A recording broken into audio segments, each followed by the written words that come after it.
नमस्कार। श्री श्री आनंद मूर्ति जी द्वारा रचित आनंद वचनामृतम खंड प्रथम में स्वाध्याय के रूप में आज का हमारा विषय है साधना में क्रमोन्नति। तंत्र शास्त्र से है, सर्वे च पश्वे शन्ति तलवत भूतले नरा तेषां ज्ञान प्रकाशाय वीर भावय प्रकाशित है वीर भावम सदा प्राप्य क्रमेण देवता भवेत।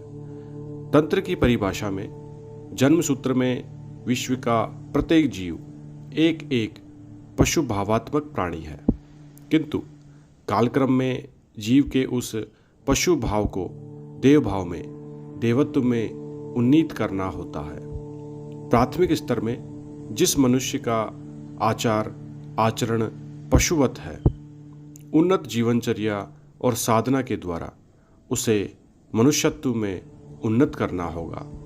इसके बाद उसी मनुष्य को और साधना और प्रयास के द्वारा देवत्व में प्रतिष्ठित करना होगा।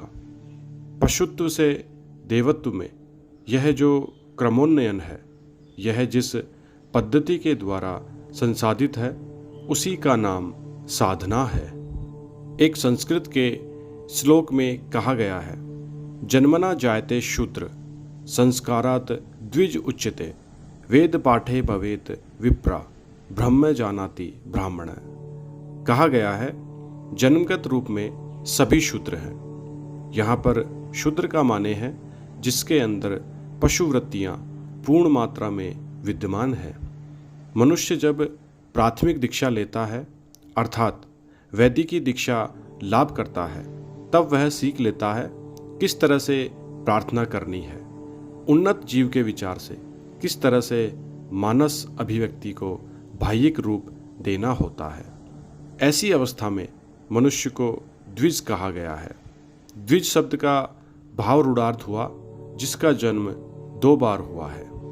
इसके बाद यथातः शास्त्राध्ययन और सम्यक आध्यात्मिक ज्ञान लाभ करने के बाद वह बनता है विप्र, और अंतिम चरण में तांत्रिक दीक्षा अर्थात मानसाध्यात्मिक साधना की सहायता से ब्रह्मोपलब्धि के बाद होता है ब्राह्मण।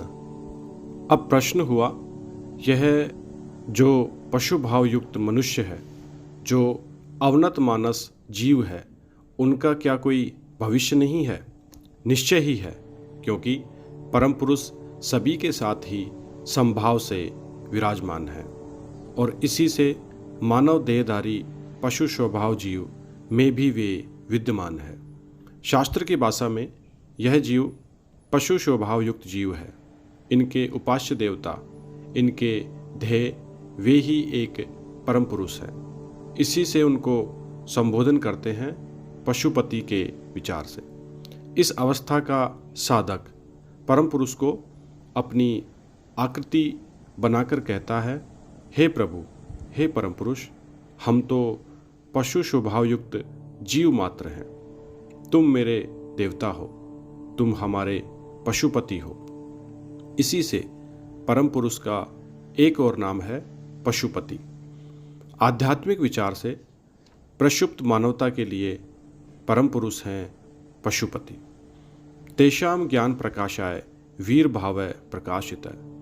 परवर्ती चरण में जब मनुष्य अनुभव से समझता और सीखता है कि उसके करणीय क्या है और अकरणीय क्या है, जीवन में क्या चर्य है और क्या है अचर्य, जीवन का चरम लक्ष्य ही क्या है, तब वे वीर भाव को प्राप्त करते हैं। सभी तरह के प्रतिकूलता, सर्व प्रकार की बाधा विपत्ति, यावतीय प्रतिकूल परिस्थिति के विरुद्ध में संग्राम करना वीर भाव का द्योतक है। जो लोग वैसा ही करते जा सकते हैं, उन्हें अवश्य ही वीर की आख्या देनी होगी ही।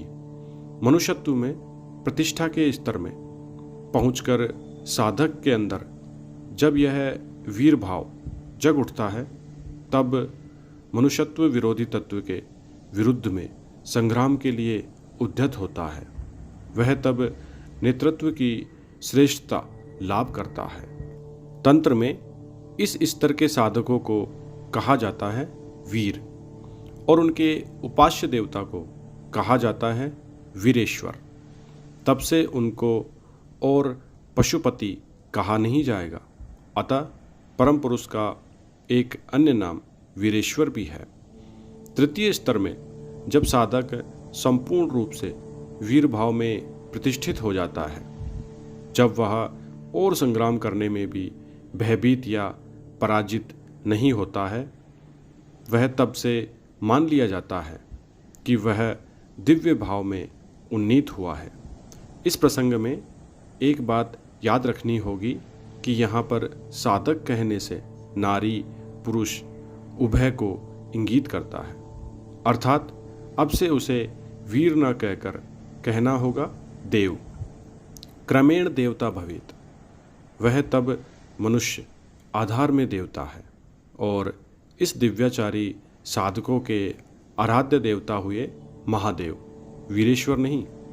तब देखता हूँ साधना के प्रथम चरण में उपास्य देवता हुए पशुपति, द्वितीय चरण में वीरेश्वर और तृतीय तथा शेष चरण में महादेव। साधक के मानसाध्यात्मिक स्तर अनुयायी उसके उपास्य देवता निर्धारित होते हैं। साधारणतः 3 भाग में हम मनुष्य की अभिव्यक्ति प्रत्यक्ष करते हैं। पहला, मनुष्य मन ही मन चिंतन करता है। दूसरा, मुख से बातें करता है और तीसरा, हाथ पैर से काम करता है। चिंतन करते समय मनुष्य मस्तिष्क के स्नायु कोषों को काम में लगाता है। बात करते समय दोनों ओष्ठ काम में आते हैं और काम करते जाने पर प्राय पूरे शरीर का ही व्यवहार करना पड़ता है। मनुष्य देहधारी पशुरूपी मनुष्य के क्षेत्र में लक्ष्य करता हूँ कि वे मन ही मन सोचते हैं।